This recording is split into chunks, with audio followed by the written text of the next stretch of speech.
Hey, everyone. Welcome back. Today, we're diving into one of the biggest debates rocking the WNBA. Caitlin Clark, Times Person of the Year, is being celebrated for transforming women's basketball, but not everyone's happy about it. Some insiders are questioning her impact. So why is there so much buzz? And why is Dan Patrick stepping in with a strong defense of Clark? Let's break it down. But before we dive in, we'd really appreciate a small favor. If you enjoy and value our content, please take a moment to subscribe to our channel. Over 97% of you watch without subscribing. It costs you nothing, but it means a lot to us.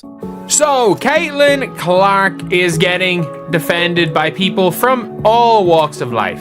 From all, we've heard Skip Bayless. We've heard the biggest sports people in the world be out here defending the number 22 from Iowa. But now we have got Dan Patrick defending it. Remember Caitlin Clark's Time Person of the Year recognition? Think again. The WNBA is buzzing, but the excitement isn't all positive. Dan Patrick weighed in on the situation with a sharp and hilarious critique, asking the question on everyone's mind. WNBA, don't you realize success is a good thing? His take is both funny and on point, highlighting how absurd this drama really is while pointing to its serious implications for the league's future. Just drives me crazy that we keep, it's black, it's white, it's the new, it's the old, she brought eyeballs. That's all. You're flying charter jets now. Now let's see how you build on this. Sheila Johnson, the CEO of the Washington Mystics, isn't exactly thrilled about Clark's accolade. Instead of celebrating, she's upset, arguing that Time should have honored the entire WNBA rather than singling out one player for recognition. So last night we read Time magazine where Caitlin Clark was named Athlete of the Year.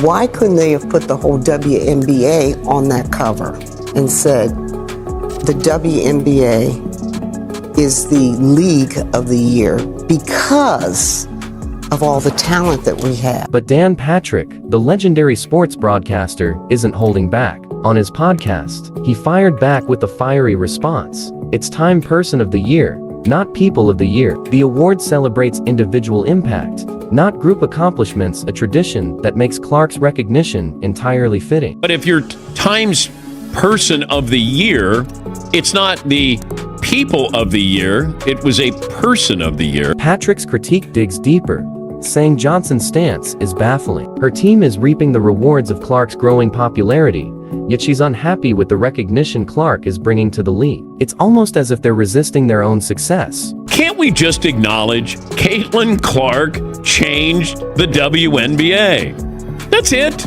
It's okay. At the same time, I think she would still be equally as upset if it was WNBA is the league of the year, if they put Caitlin Clark front and center. I think she actually, even if they given WNBA league of the year, she might have been even more upset if they said WNBA is the league of the year and put Caitlin Clark front and center. Here's a wild thought. Even if Time followed Sheila Johnson's suggestion and featured the entire WNBA on the cover with Clark at the center, symbolizing her transformative influence, she'd probably still complain. Some critics suggest this frustration could be tied to race. If the cover had all black players and not a single white player, would there be the same uproar? The question lingers. Why would the league push back against the attention and success Clark is generating? Dan Patrick is unwavering in his defense of Clark, emphasizing her revolutionary impact on the league as undeniable, a win the WNBA can't afford to downplay. You want to throw in Angel Reese, you want to throw the memory of Cheryl Miller or Cynthia Cooper. It's a win. We gotta,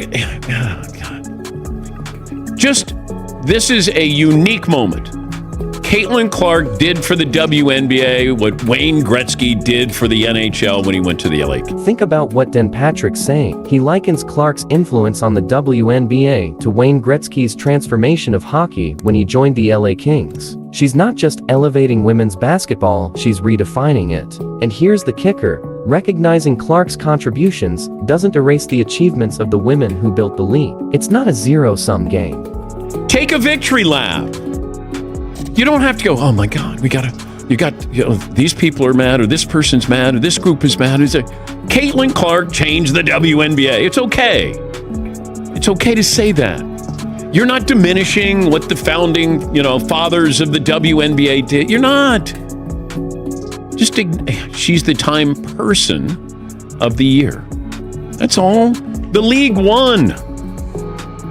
But every time we think there's a win, there's somebody who brings something else up. Patrick also points out an uncomfortable reality. While Clark is driving unprecedented success, some within the WNBA seem uneasy about who's steering the ship. Could it be that Clark, as a white player in a predominantly black league, doesn't fit the narrative they expected? Patrick doesn't mince words. It's a conversation that's difficult but necessary to have. It's like the league is winning, but the league doesn't want to win.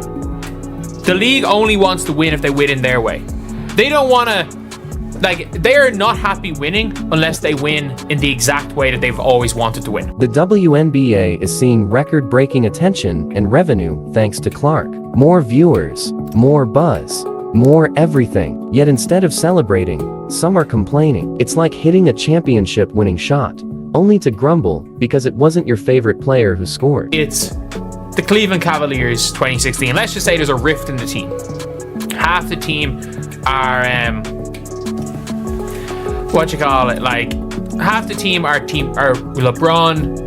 LeBron's boys, half of them are Kyrie's, and they only want to win if their guy is the one that hits the shot. So Kyrie hits the shot, and instead of celebrating winning a championship, LeBron's team are like, they come in the press conference and be like, you know what? No, Kyrie should not have taken a shot. It's actually bad.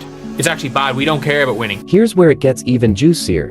WNBA teams are now flying private, a huge step forward due to the revenue Clark's influence is generating. Yet some voices in the league seem determined to downplay her contribution. Something doesn't add up. And just when you think it couldn't get better, Patrick's co-host drops a bombshell. No one has ever shifted the WNBA's trajectory quite like Caitlin Clark. Let's go back to Paulie's article in GQ. There's a difference between great players and phenomenons. No one ever said Caitlin Clark wasn't, no one ever said there weren't ever great players before Caitlin Clark.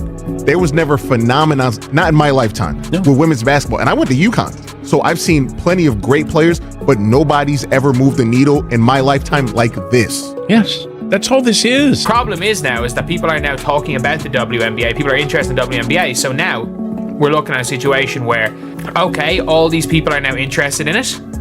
So we're talking about it, and that's not what the WNBA wants, unfortunately.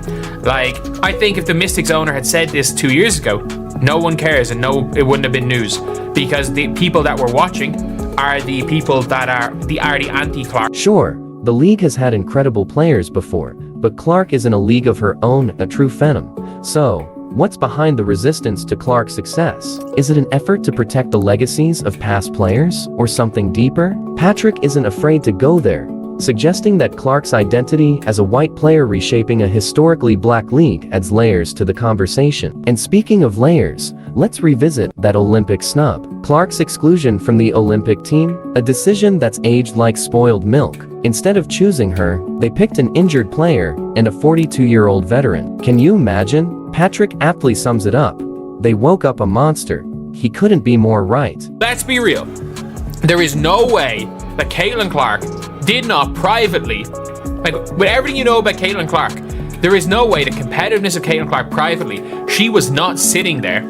We heard her immediately say to Chrissy Sides they woke up a monster. And from that point onward, she was the best guard by 100 miles. Caitlin Clark's rise is undeniable. She's bringing new fans, record-breaking crowds, and a spotlight to women's basketball like never before. Whether it's love or backlash, she's reshaping the WNBA. As the debate continues, one thing's clear: the game is changing. Thanks for watching.